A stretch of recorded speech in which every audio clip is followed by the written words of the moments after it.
up.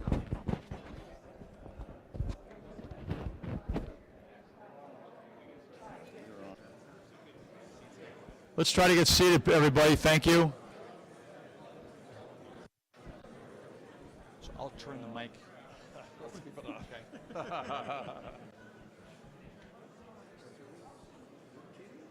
Isn't that great?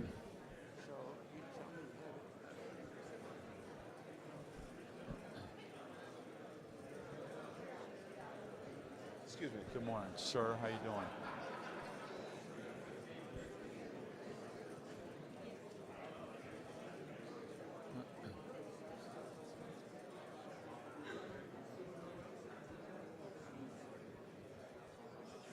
Yeah.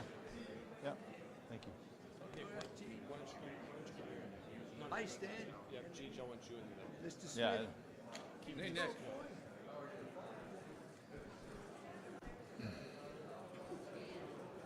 Ready? All right, everybody. Good morning. Is Mike, am I on? Am I hooked? Everybody hear me?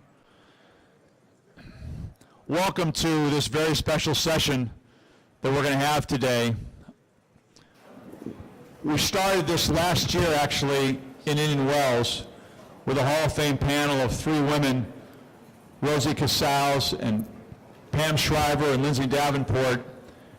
And it's really important that we, as the part of the tennis community, be engaged with Hall of Famers. And when Todd assumed the role as the CEO for the Hall of Fame, he put together a strategic plan. And one of the core pillars of that strategic plan is let's activate and let's engage our Hall of Famers more with the tennis public and the tennis marketplace.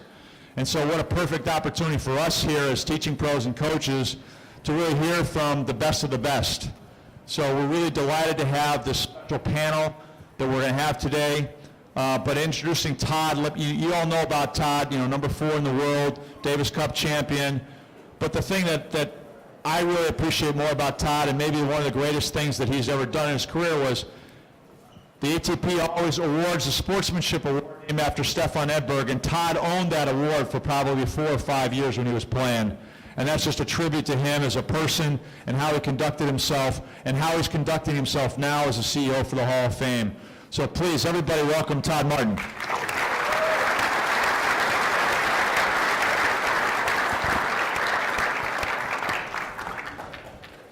Thanks, John. First of all, I only won the ATP Sportsmanship Award twice, and I won it in my 3rd and 4th years on tour.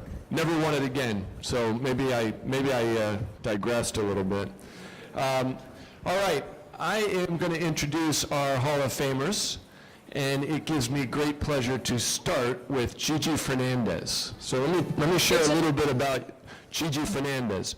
Short, let's see, 2-time Olympic gold medalist, 17-time major champion. She's a Fed Cup champion, 71 career titles overall, 71. That's it?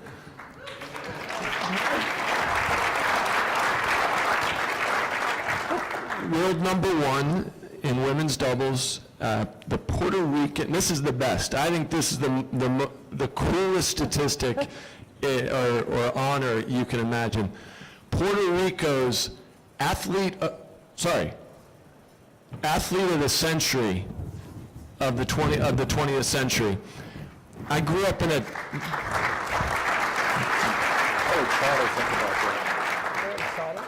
I grew up in Lansing, Michigan.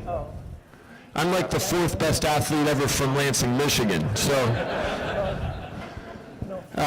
additionally, she was a college tennis. She played college tennis at Clemson and was a 2-time All-American.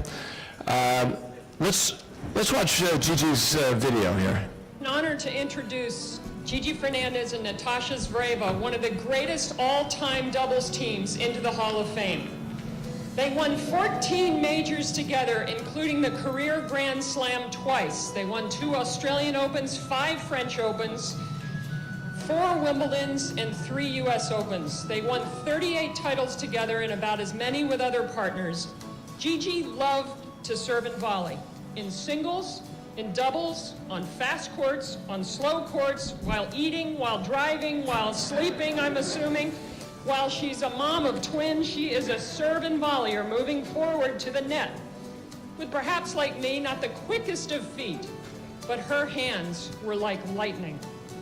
This is a proud moment, not just for me and my family and friends who have gathered here today, but also a proud moment for Boricuas living in Puerto Rico and abroad.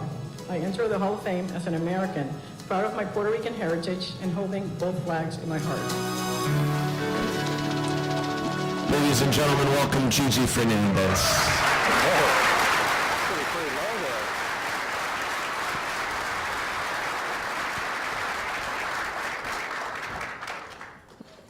Our next Hall of Famer is just an absolute legend in American tennis because of all the great American tennis players he was instrumental in developing. Nick Bollettieri, let's see here.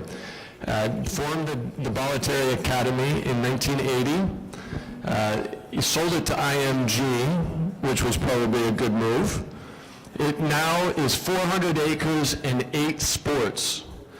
He coached 10 number ones, 10 world number ones, including Hall of Famers Agassi, Courier, Sellis, and Becker, and a few other players that have a chance of being Hall of Famers, Venus and Serena Williams, Maria Sharapova, and Tommy Haas. The man, I first saw Nick in probably 1983 when I went down to play the McDonald's junior tournament at the Academy.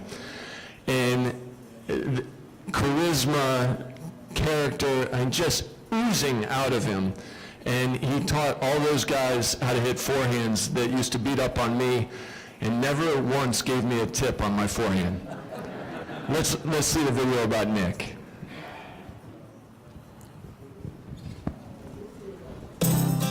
The English language cannot hold him. Names confound him, cliches bore him. Let me tell you something about Martina Hingis. She's got the eye of the tiger and the nose of the elephant. What the hell does that mean? He sounded crazy. He was right. His benefactors gave him might. And now he belongs at this fine site. I guess you could say I'm a man of numbers. Let's see. There's 10 number ones, 9 lives, 8 wives, 7 amazing children, having a 6th sense, 5 a.m. time for my first lesson, 4 beautiful grandchildren, 3 years of service to our country, 2 great parents, 1 parish, 1 passion, and 0 the number of books I've read in my lifetime. What I hope I will be remembered for is daring to follow my passion and hopefully igniting that spark of passion in others. That's what it's all about.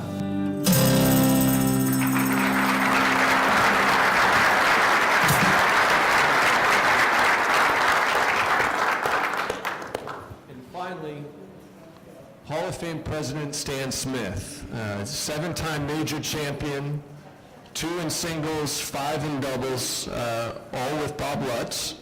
World number 1 in singles and in doubles. 7-time Davis Cup champion, 7 times. Co-founder of Smith Stern's Tennis Academy, and he has done absolutely everything. I don't know why they named the Sportsmanship Award after Stefan Edberg, but I would suggest Stefan took his cue from Stan. Let's see about Stan. The class of 1987, Stan Smith, Wimbledon singles champion, 1972, Australian doubles champion, 1970, U.S. singles champion, 1971, doubles champion, 68, 74, 78, 1980, all with Bob Lutz. A member of the U.S. Davis Cup team, 1968 through 73, 1975, 1977, and 1979, and 1981. 11 years with team victories in 8 of those years. His overall record was 35 wins, 7 losses. Stan Smith. It really is. Only a few special moments in our lives, and certainly this will go down as one of those. Thank you very much. Thanks, Dan. It's a real pleasure for me to introduce and to present this International Tennis Hall of Fame ring to you. You can't buy it. You've got to earn it through blood, sweat, and tears.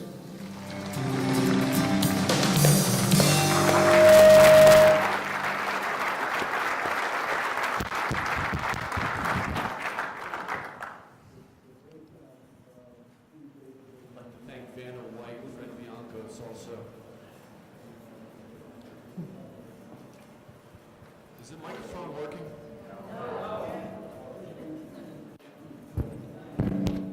That might be better for all of you.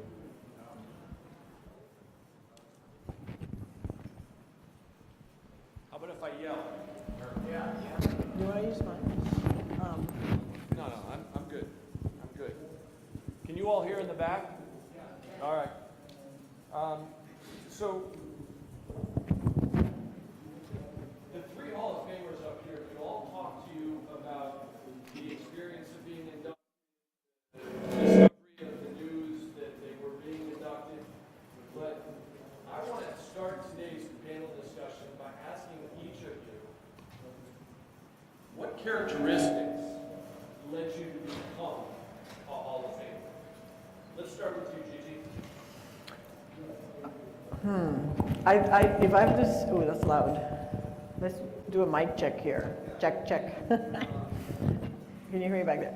So I think if I had to pick one characteristic, I would say perseverance. Tennis is a tough sport. One person wins and the whole entire other draw loses.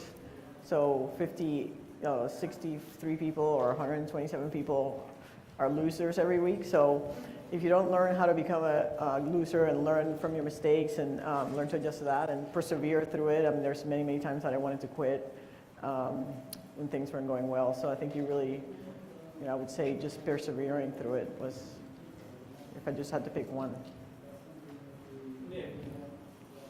Me, doing things that people say can't be done. Because that gave me the energy to do those things. Most people in life do things they know they're going to be a success in. Only a few do the things that say can't be done. And two, having a team. No one can do it by themselves. It's all about teamwork. And last, I'd rather not be remembered for the players that have helped really reach high heights. I want to be remembered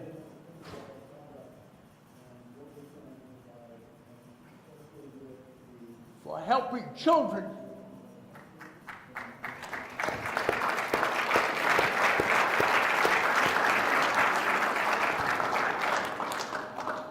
Mr. Smith. I thought that you actually asked me yesterday, I was thinking, what is the thing that has been the best thing for me? It's probably the word would be gratefulness. I'm grateful for the two parents that didn't push me too hard in tennis. They pushed me, they encouraged me in all different aspects of my life. I was grateful for these people in Pasadena that formed a foundation that started a little clinic every Saturday morning. We played at Pasadena High School on pink tennis courts and barbed wire net. And I learned that there we worked for 4 hours with Pancho Segura, from 8 to 12, and from 12 to 1, the motto was each one teach one. And so we learned that we wanted to give back at that point. So I also learned to teach a little bit during that time. And then I was fortunate to be able to be in an era where I graduated in 1968 and tennis became open in 1968. I was able to be in the service and be able to play tennis. And I was fortunate to be able to have so many opportunities. I was so grateful, but I think I really enjoyed the process, and that's why I think I played as well as I did. I really enjoyed the process out there each day. Grateful for all the opportunities I've been given.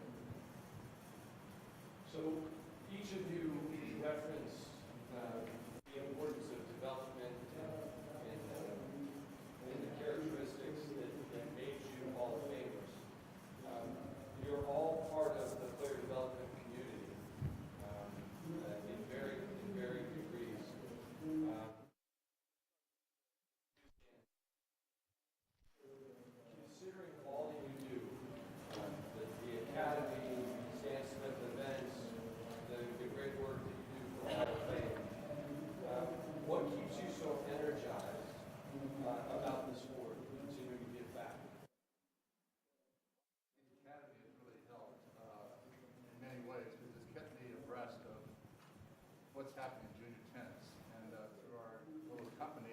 all the Grand Slams for the last 15 years, and so I've kept abreast of what's happening in the pro game. And I've been fortunate to be able to come down and see the national campus, to talk to Martin Blackman as the director of coaching for our player development program when it first started in 1986, for about 10 years with Ron Woods as the director of player development. It made me realize how tough it is to develop players in the United States. And I say this honestly, that I think that we're on the right track here in the U.S. now. Martin's done a great job with Jose has been in there, Ola. There's so many great coaches that are involved with our program now. And the key thing is that the USTA is working with the players and their coaches, bringing the coaches down to the national campus, and also, you know, taking them internationally so that they're developing relationships. So it's really a big team, and that's exciting for me to see that. It's exciting for me to keep up with what's happening in the game. It's really exciting to be in the process, working with my boss here. I'm intimidated being with my boss here, Todd Martin. I'm just the president, he's the CEO. But it's fun to see us honoring the great players of the past and to try to determine who should be in the Hall of Fame. And so I think that the diversity of those things that I'm doing, my love of tennis and all the different aspects that I'm involved, but I guess the thing that really gets me the most is a little bit with what Nick said, is working with the kids. And not only on the court with their games, but also hopefully giving them a little bit of direction of what is really important in their lives. And so I think that ultimately is the thing that really, you know, helps drive me, and it makes me enjoy each day getting up and being involved in the game in so many different levels. So Gigi, you have recently started an online teaching or coaching service about the doubles game. I'd love to know a little bit about that, and also I have a follow-up question. Okay, sure. So unlike Stan and Nick, who like to work with children, I do not like to work with children. So That's the difference between a mother and a father, right? could be, I don't know what it is, but you know, I've coached everybody from 3-year-olds to 80-year-olds, and Grand Slam champions, beginners, everything. So finally, I found my niche really coaching adults, and I really love coaching adult recreational players. I was doing it at Chelsea Piers for the last 5 or 6 years. And what I like so much about it is, first of all, I had to lose a misconception, which was that I thought adults could not improve. I thought if you were a 3-5, you would be a 3-5 for the rest of your life, and there was no chance for you to move up. And I quickly experienced that that was not true, like players do improve. And also I made a lot of friends. The tennis became social for me, and tennis was not social at all when I was competing, so I found the social part of tennis, which was really fun and different for me, you know, in my path as a tennis player. So last year I released the first version of the Gigi method, which is basically the way that I teach doubles, which I got from the 17 years on tour and all my victories and all that, but mostly applied to the recreational player. And what people what's kind of unique about Natasha and I think, was that at the time that Natasha and I were dominating doubles, and the rate of our domination was, to give you just like a quick example, we won, Natasha and I won 14 Grand Slams in 5 years. Okay, that's how many Grand Slams Venus and Serena have won in a 25-year career. So we really dominated. Now, we were not the best players in the world by any stretch of the imagination. I mean, at the time, singles players played doubles. So we had Navratilova, Shriver, Novotna, Sanchez, Celis didn't play, but Graf played, Hingis, Davenport. All these players were number 1 or 2 in singles, and they played doubles. So how was it that 2 girls who were not, I was top 30, Natasha was top 15. So how were we able to consistently and thoroughly beat players who were better than us all the time? And the reason is because we knew doubles better. Like, we really understood the doubles game. If everybody here watched us play, we just knew where to stand, we knew what to cover, I almost knew where the ball was going before the opponent hit it. So And I was born with that gift. It's not something I worked on. When I was 12, I won the Puerto Rico National Championship in the adult division. I made the finals of the 12 and under girls, and I was at the net, and the other three, Andrea Yeager, Beverly Bose, and Susan Mascarin, my partner, the three of them were at the baseline, and I'm at the net serving and volleying, trying to hit overheads, and they're moonlobbing, and I'm messing it up, but I was playing adult tennis at 12. So then translate that into what am I going to do after I retire, and I started coaching, and then developed the Gigi method, which was released last year, and now what I have launched a month ago is an online platform called doubles.tv, and it's a learning platform. Every week we take a different double subject. It's based on the Gigi method, so if you have seen that, it will follow the steps of the Gigi method, but every single week there's a new subject that we cover, and the subject includes videos, articles, a drill that you can take to your students and have them practice that. I do have quizzes, so you can test to see if you're doing well or not. And then I do a monthly coaching seminar, which I'm once a month, and I do volley analysis. So I just took Martina Navratilova, let me record her volley, so did a slow-mo of Martina's volley and try to relate it to the adults, because obviously we're not going to volley like Martina, but what can you learn from her that's applicable to you or to your students? And about 3 years ago, 5 years ago, I just became really passionate about the game of doubles and really sharing my knowledge, and that's what I do now. I share my knowledge of doubles, and fortunately there's this great thing called the online, where I can reach more people than I could when I was just coaching at Chelsea Piers. So I no longer work at Chelsea Piers. I've moved to Tampa, and I basically just dedicate my time to creating content and putting it online for people to enjoy. Is there a challenge? Wow, look at that. That's better, huh? Is there a challenge to not having any human connectivity in coaching or sharing your knowledge over the internet? Well, it's lonely. I am missing the social part of it, but I still travel and do a Master Doubles and Gigi clinics throughout the country. I've been doing those for 5 or 6 years. And I have people come to me, so now people are starting to travel to Tampa, and we do like 2-day camps. So I'll still get that, but my body was not accepting being on the court 5 or 6 hours a day. That was part of the reason that I decided to get off the court.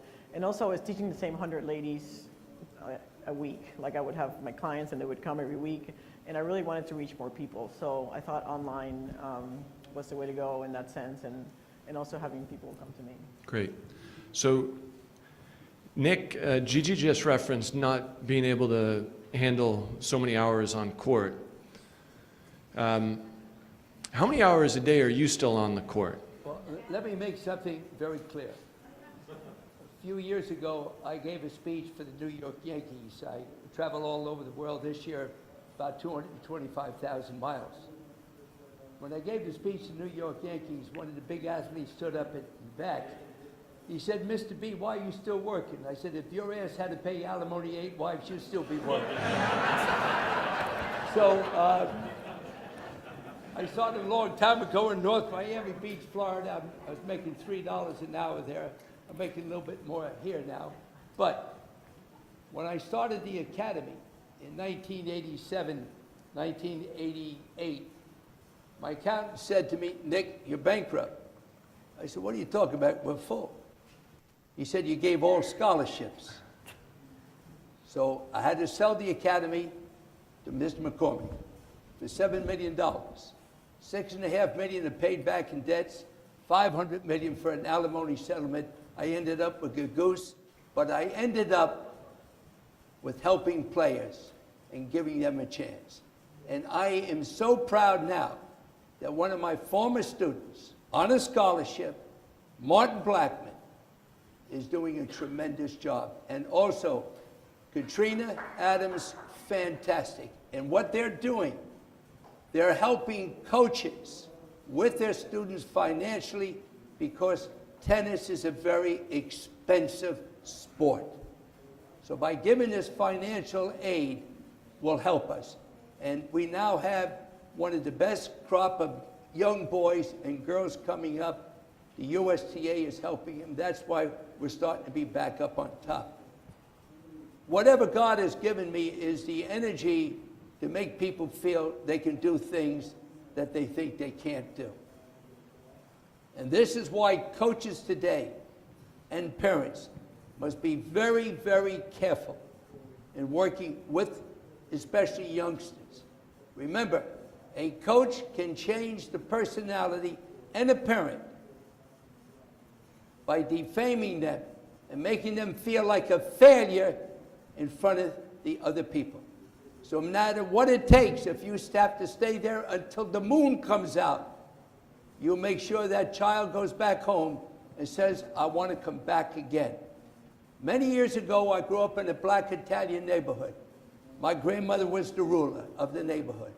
When I came home from grammar school, my grandmother would say, Sonny, Vanequa, give Grandma a big kiss. Yes, Grandma. You a good boy in school today? Yes, Grandma. You do everything teachers say to do? Yes, Grandma. Go out and play. My grandmother didn't ask me if I got an A. She already knew I didn't get an A. But my grandmother said, did I do everything the teachers say to do? You parents, you coaches, you don't greet them by saying, did you win today? Did you get an A today? A gentleman who helped me get started with my camp in Wisconsin, one of the greatest football coaches in the history of NFL, said, my Green Bay package never lost. We just ran out of time. So coaches, parents, if a student does everything they can do and the scoreboard says they lost, they won by effort. And remember that. You cannot let a child go home. Why? In today's world, the devils are after you. They're trying to attract you to drugs, to alcohol, and to violence. If you lower the self-esteem of a youngster, they go home, they don't eat, they don't do their homework. They're subject to drugs and many other things. So remember, everybody, there's only one champion of the world. Parents come to me and say, I have the next champion. A few years ago at the U.S. Open, a lady came up and said, I have the next Monica Seles. How old is she? She was still in the tummy, not even born yet. So everybody, That's a record. me being in the Hall of Fame with all of these people, and by the way, his wife started with me, baby, started with me, Margie Gangler. And we had great times. The Ganglers were wonderful, wonderful sisters and mama. And my lady here, I want to tell you what else she's doing. She's helping Puerto Rico. So, my wife, my 8th wife, the check here to help her for $1,000 to help Puerto Rico.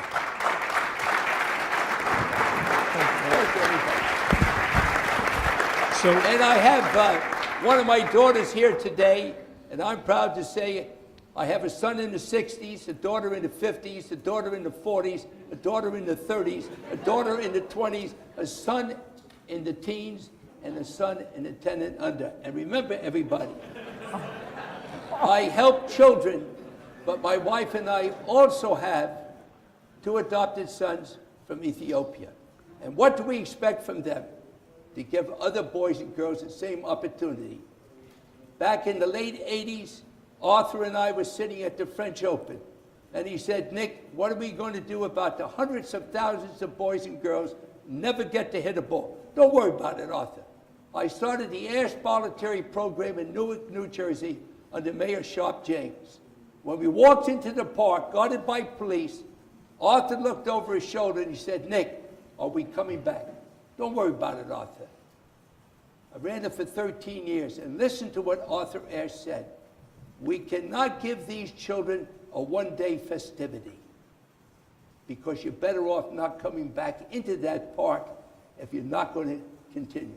And that's why Katrina Adams today, with the 500 inner-city programs in America, is doing an outstanding job, is giving children a chance for education and the children and a chance to play the sport of tennis. So all of you coaches here, I want to thank you. But remember, stay there until the moon comes out to have that child go back home and say, Mommy, Daddy, I want to go back tomorrow. Thank you, everybody. All right.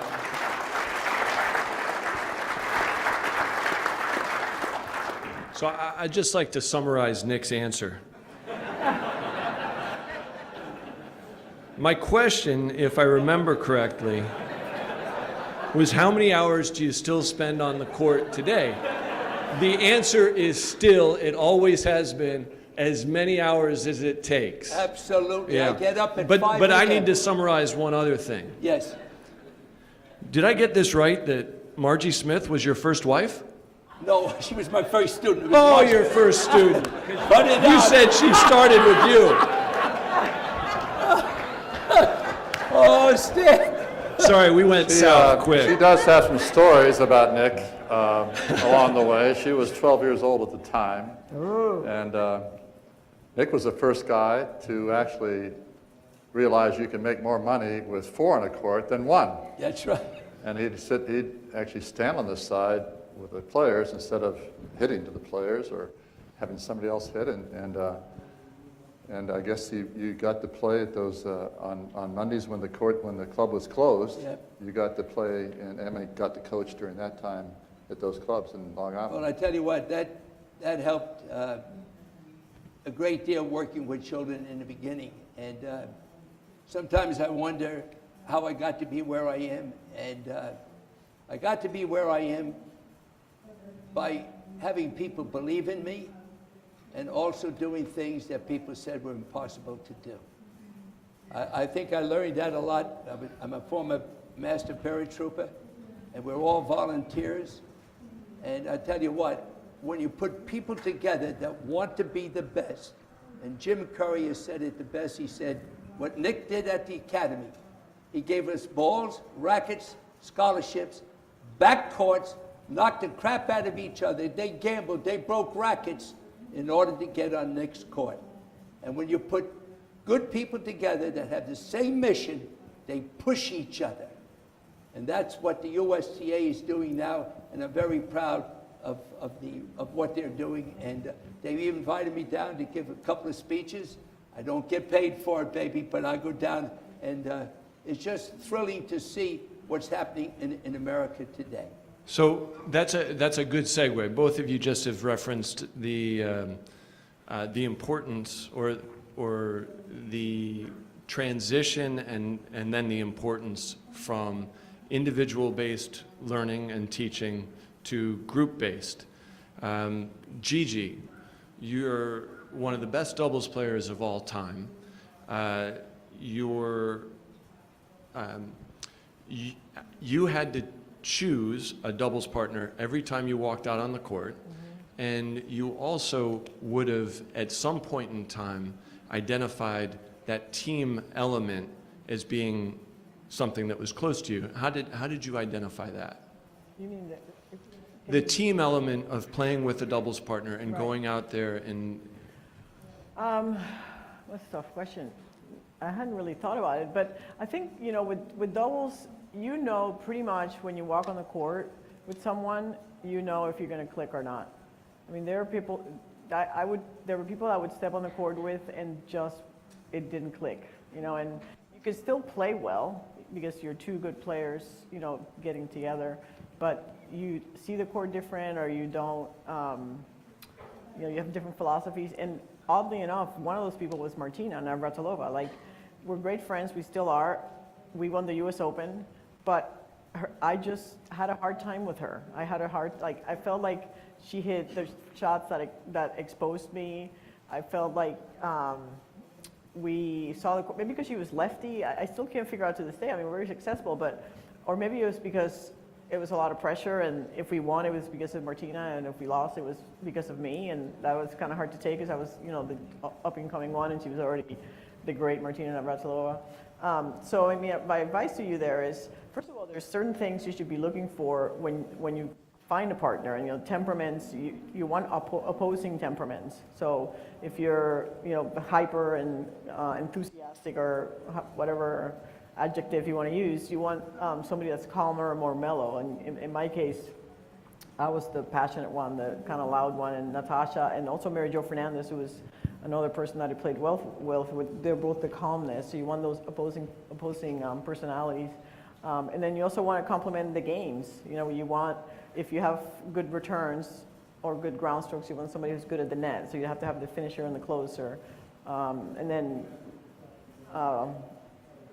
of course, I don't know. I mean, again, I think opposites attract. My philosophy in partnerships is opposites attract.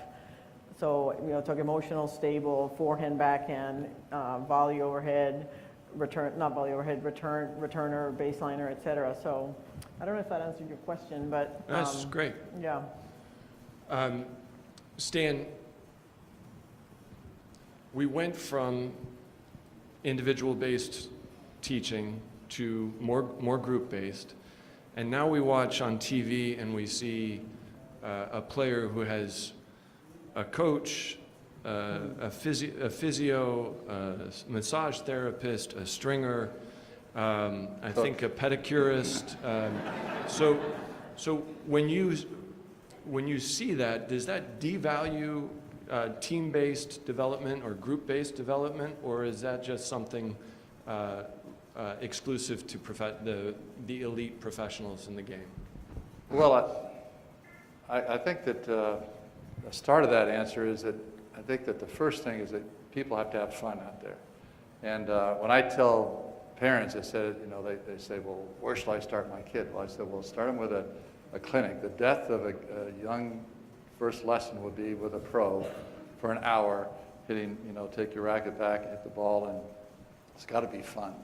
If they don't have a fun experience the first time, they're not going to come back the second time. And so I think that being with a group is fun. That's where these academies have a bit of advantage, because you have other kids that are out there and they see it's a difficult game, and they're not, in basketball you can just sit there and you can stand 2 feet away, you can make a basket and have some success. In tennis you may not have much success at all at the beginning, but if you're with other kids that are out there, and it's always interesting, who's the most important coach? Is it the first coach, or is it your pro coach? And I think sometimes, really the first coach is the most important. If you don't have a good first coach that makes it really fun, that the kids really want to come back and play, then you're not going to have a pro coach. And so that's important. But I think that the group dynamics are really make the game more fun, more interesting. And just yesterday I was on the court trying to get the kids to realize that they want to develop their own style of play, but they want to increase their portfolio of shots. And so if they're playing somebody that hits the high backhand, they can hit that high heavy to the backhand. If they play somebody that's got that extreme Western grip and the forehand, if you want to slice it low to their forehand, but if you can't do that, then you're at a disadvantage. But the working with a group and a team makes it a little more fun. The pros, I mean, when I was playing, before I got married, I was pretty much on my own. Actually, a couple of us had Dennis Ralston, who was the Davis Cup captain or coach or captain for part of the time I was on the Davis Cup team, and we would work together with him, and that was a little more interesting. But other than that, we didn't have anybody coaching us. In fact, I have a very strong feelings about not having coaching in the game. And I know there's people that are on the other side of that argument, but the thing I love about tennis is that you have to, it's a mano a mano, and you've got to figure out tactically, technically, physically you got to be ready, emotionally you got to be able to handle it, and you have to be able to make adjustments if things aren't going well. And if you had a coach there, I know some players that I've played against would have won a lot more tournaments if they had a coach there as they changed sides and said, okay, now you got to try this tactic, or you got to, you're okay, don't panic, you're okay, you're going to be fine. But the mano a mano thing is you go there and you say, okay, I got to figure it out. I remember I used the example of at the time Federer didn't have a coach, and he was playing Roddick in the finals, and he was down a set and a break. It started to rain. He goes to the locker room. His opponent is getting coaching by his coach, nonstop, and then Roddick looks in the mirror. He says, "What should I do differently?" And he realized he had to be a little more aggressive and come to the net and attack, and he came out. He ended up winning that final. But That's what I love about the game. Is you really, you got to figure it out, and then you got to be able to do it. You got to be emotionally stable to be able to handle it. You got to be physically ready to go 5 sets. And one of the goals I had as a kid was to be fitter than the other guy on the other side of the net in the 5th set in the finals of Wimbledon. And that was motivated me every day to jump rope a little bit more, do a few more wind sprints, do a few more sit-ups. That was when I was 16 years old. I couldn't even get to the nationals in the juniors.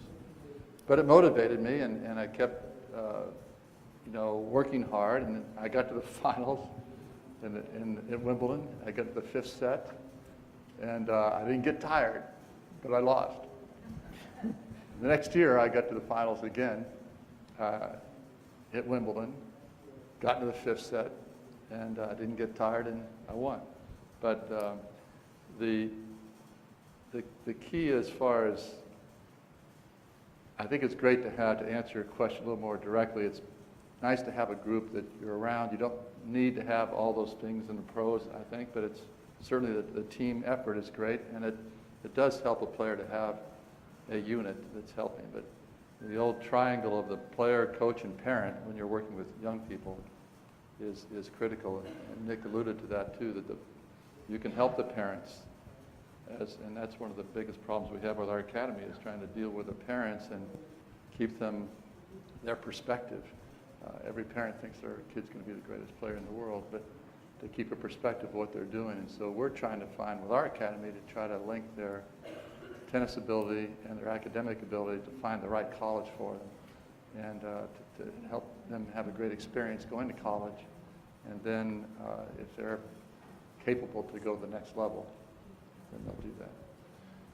Nick, you referenced Jim Courier's feeling about his adolescence being spent at the Bollettieri Academy, and when he was fairly early in his professional career, and I was at the beginning of mine, we actually trained together in Palm Springs with Jose Higueras and a handful of other young players. And I found that to be incredibly influential. Jose's teaching was the most important thing to me as a professional tennis player. But one thing that I always do reference is the fact that we got to beat up on each other on a daily basis. When you started the academy and you formed this model, how certain were you that, one, it would work if you got good players together and had them beat it out and have a survival of the fittest type of a approach? And two, how confident were you that you were going to be able to get those good players to come to you? First of all, I wasn't confident. I just moved ahead. If I thought of the things that I have done, I would never be here. I'm very proud Showtime just released a 90-minute documentary on 20 years of my life. It's called Love Means Zero. It came out at the Toronto Film Festival. We just at the Hamptons this week, in New York next week. And Rolling Stones has ranked it in the top 10 out of 400 movies.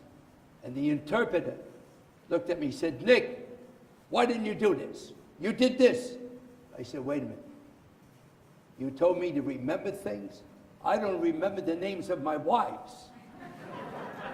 If I had thought of the things I did before I did them, I would never be here. I just did them. Some turned out good. Fortunately for me, more turned out good than didn't turn out good. I just moved on.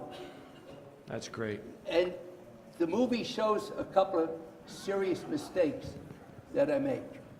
I made a lot of mistakes. One, Courier and Agassi, both my students at the French Open, and they show me sitting in the box of Andre, and Jim Courier looks, and tears came to his eyes. Both my boys, okay? And that gave him the spirit to go on and beat Andre.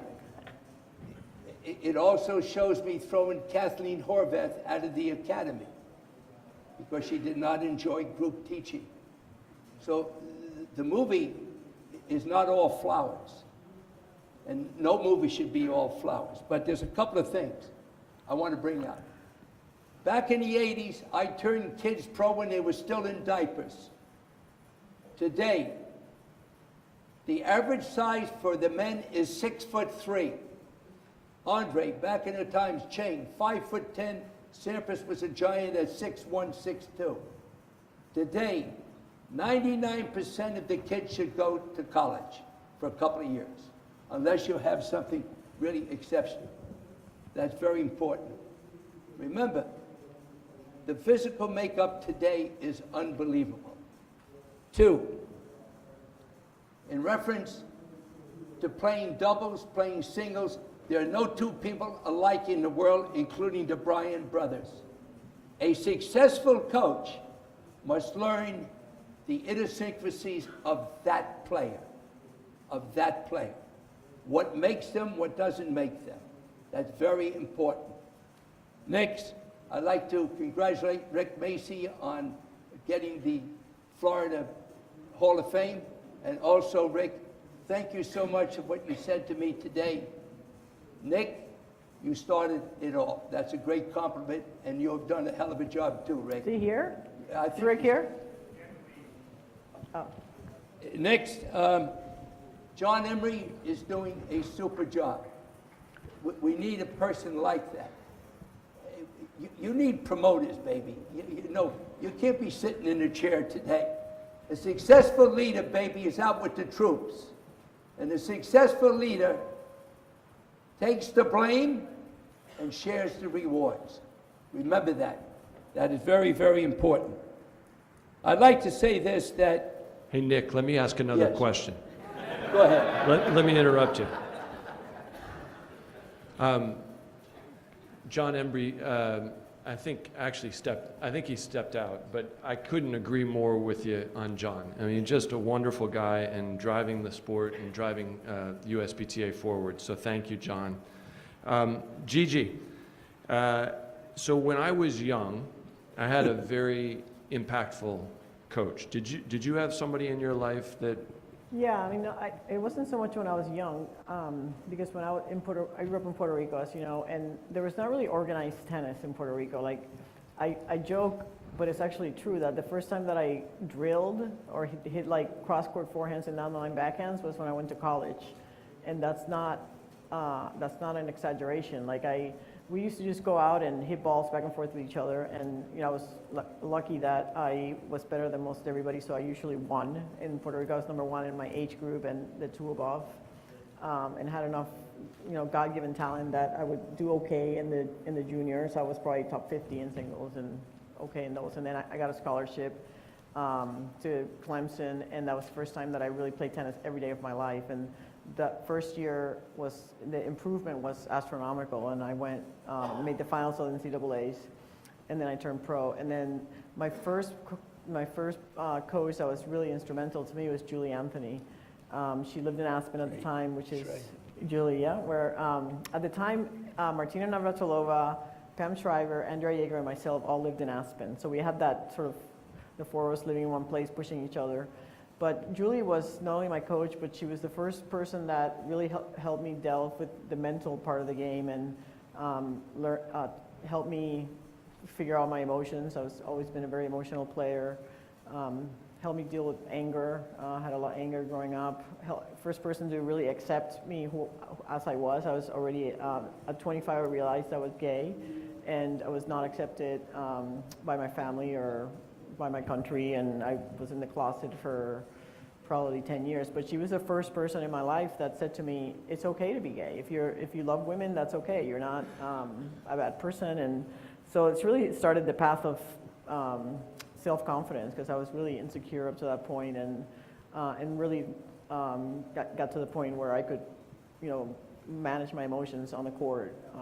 That took a long time, but she was the first person who really helped me with that. So, Nick, you're renowned for being a coach for the last, 40 years worth of tremendous success.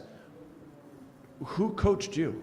I mean, who was the person that shaped you as a future coach? Nobody. And that's why you ended up going into coaching? You know, it actually was an accident. Very quickly, I got out of the service. My dad said, Nick, you've become a famous lawyer. I got into University of Miami Law School because my uncle was the garbage collector. My friend was the commissioner. I got in, but I lasted only 3 months. I had to make a little money to pay for gasoline.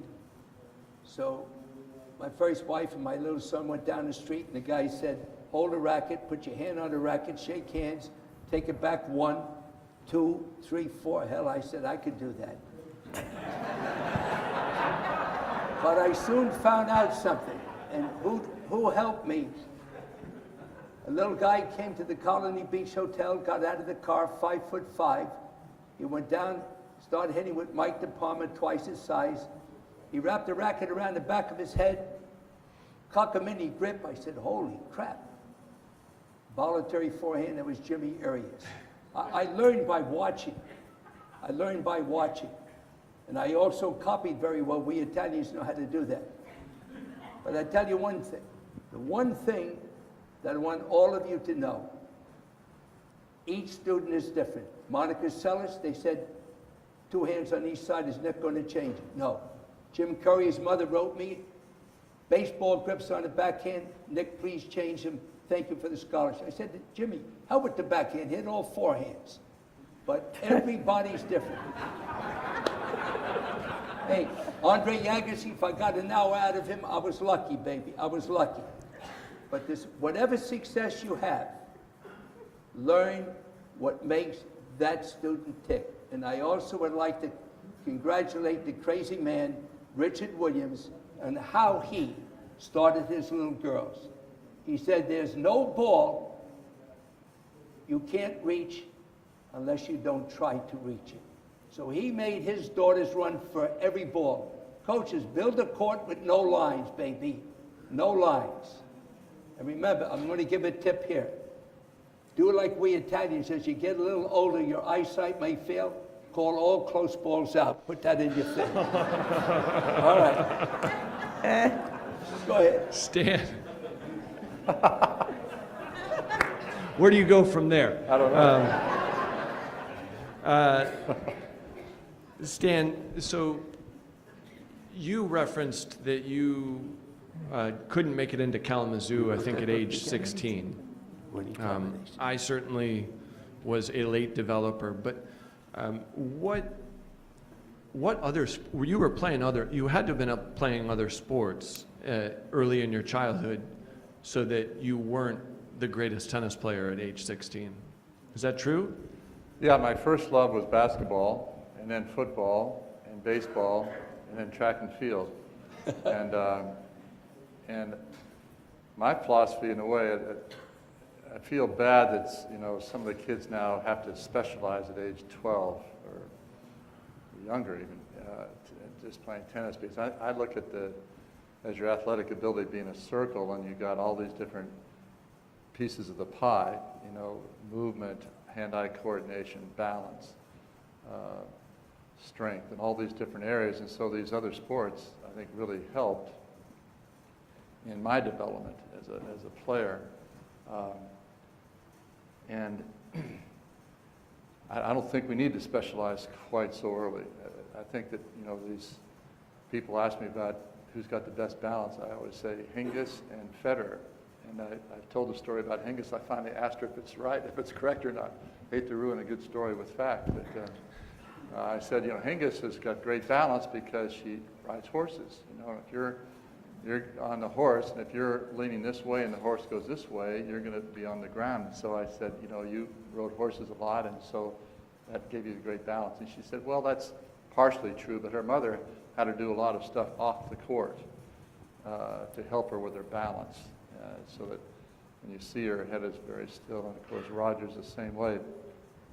So I think those other sports really help in athletic development. But I told the kids yesterday, actually, on the court, is that if you really want to become, I usually ask them, do you want to become good fast? And everybody raises their hand. I said, well, this is the way to become good fast. Every time you hit the ball with a purpose. And I said, I know a guy who was not very good in the juniors, and he spent 2 or 3 years. Every time he hit the ball, the purpose involves 4 things: target, and then the speed you hit the ball, the spin you hit the ball, and that will determine the trajectory over the net. So in every shot you hit, generally we're trying to hit the ball deep, but sometimes we try to hit angles, sometimes we hit drop shots, but every time, if you're on the court, every time you hit the ball, they're on the court from 3 to 5 hours a day. If they were on the court and they just worked on, every time they hit the ball, they had a purpose for every shot they hit, they could improve really quickly. And I'll walk off the court. Sometimes I'll say to them, you know, do you know who that guy was that couldn't make Kalamazoo when he was 16 and 17? And sometimes they'll ask me, and if they ask me, I say, well, that was me. But if they don't, I just pass it by and say, you know, that's how you can become good quicker if you have a purpose for everything you do on the court. And sometimes the purpose is just to really have fun on the court, you know, try shots and experiment with spins and experiment with angles and experiment with tactics. Because when I finally started playing really hard at 15, 16, 17, Pancho Segura was a coach, and I had a great coach in George Tolley. But I would go to the LA Tennis Club as a senior in high school when I was just starting to really get serious, and I would just pick up games and play sets. Pick up games and play sets. I'd hit a few balls, pick up games and play sets. Today we have so many kids just drilling and drilling and drilling. And even our academy, we try to have Wednesdays is playing, Saturdays is playing, and then at the end of each day, generally you're playing points. And so you're continuing to play, and you really can't figure out the game unless you play. And you play thoughtfully with what you're trying to do. I remember Todd was one of the only guys in the juniors and even the pros. He would go out and watch the other guys play and see what they're doing. Not only scouting for the next match, but I don't know if I've ever told you this, but I've been impressed by he would actually go out and watch them and see, okay, what are they doing that I can do that's going to make my game more effective? And so I encourage kids to play. First thing, this is the last thing I'll say about this, is that when a kid comes off a court after a match, a lot of coaches will say, you got to do that. You should have done this, you should have done this, you should have done this. Did you know this? And my philosophy is this: I'd say to the player, what do you think? Lynn Raleigh was one of our coaches when I was the director of coaching. She asked me to watch a girl, a young pro girl, and she played her match. I watched her match, and after the match I said, what do you think was the strongest side? It was pretty simple stuff. Forehand or backhand? She said, I think it was her forehand. I mean, she wasn't positive. I think it was her forehand. I said, you served, to me, you served about 70% to her forehand. And she said, well, I wasn't sure which is her strongest side, but secondly, I couldn't get to her. I couldn't serve to the backhand. She was a young pro that, you know, didn't know exactly what to do. So the key is that players need to figure it out. And you can only do that really by playing points and seeing what the players' weaknesses are, what your shots can do against them. All right, so we only have a few minutes left. So I've got, it was initially titled Lightning Round, but I don't think that's possible. You can do it. He can do it. So I'll take his microphone off. So I'm going to go with the final round. We're in the finals. I'm going to ask for quick answers, and I think I'm going to ask you questions that can be answered quickly. One sentence. Okay, one sentence. We got it. We can do this. Sometimes one word. So, other than Margie Smith, Nick, who was your first student? Brian Godfrey. All right. So, I knew that. I've hit more tennis balls with Brian Godfrey than anybody in my life. So I hit a few with him as well. All right, Gigi, your favorite doubles partner? Natasha Serena. Mixed or women's? Natasha Serena. All right, I could have sworn I was going to hear Jorge Lozano's name. No. So I got to tell a quick story. This is the best story from my 14 years on tour. Rick Leach used to tell a story that he was playing with Patty Fendick McCain against Jorge and Gigi. And Jorge was one of the top 10 men's doubles players in the world. And at one point in time, Patty yelled at Rick Leach, also one of the best doubles players of all time, "Hit it to Jorge!"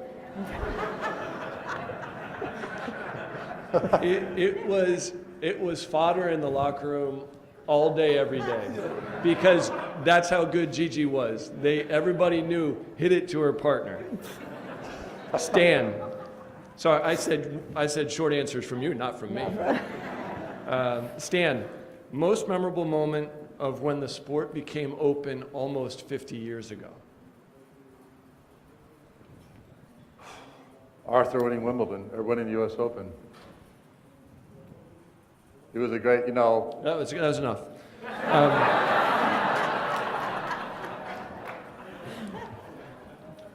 He's my man. Gigi, your best memory in your playing career. I'm torn between two, but I'd have to say winning the first Olympic gold medal and having the medal put over my neck and listening to the national anthem. That was a suspicion. Stan, the person you're most pleased wears your shoes. Wow. I have a pair at home, just so you know. The second most is maybe Pharrell, my boy Pharrell. Did you just say your boy Pharrell? No, he's my bro. Oh my gosh. That's what he said to me. I mean, I don't know. So Nick, who motivates you? Me. I would have said that. Which wife? I look in the mirror every night and say, baby, you look good, and then go out and do good things. And also, I want to thank my manager, Steve Schuller, who had black hair 2 years ago. Now it's a little gray. All right. No, actually, that was not the last question. I've got one more question. Nick, which was the best wife? No, I'm just kidding. Sorry. Well, you married the one I twice. like that. One you married twice. So listen. I'd like to thank the USPTA, the USTA for having us. John Embry and Katrina Adams both serve on our board of governors. Katrina actually on our executive board. The Hall of Fame owes a great debt of gratitude to both of them individually. I'd like to invite all of you personally up to Newport, Rhode Island, to the Hall of Fame. Come look around. It's the home of the original U.S. Nationals, which is now the U.S. Open. First tournament was in 1881. We've got 12 grass courts and 12,000 square foot museum chronicling the entire sports history from all over the globe, and probably, in my estimation, the most majestic tennis property in the world. So please come, reference my name. You'll probably have to pay more, but that's all right. If I'm in the office that day, I'll come down and see you, and would love to have you visit. Thank you again, and thank you to our Hall of Famers. Great guys. Nick Bollettieri, Gigi Fernandez.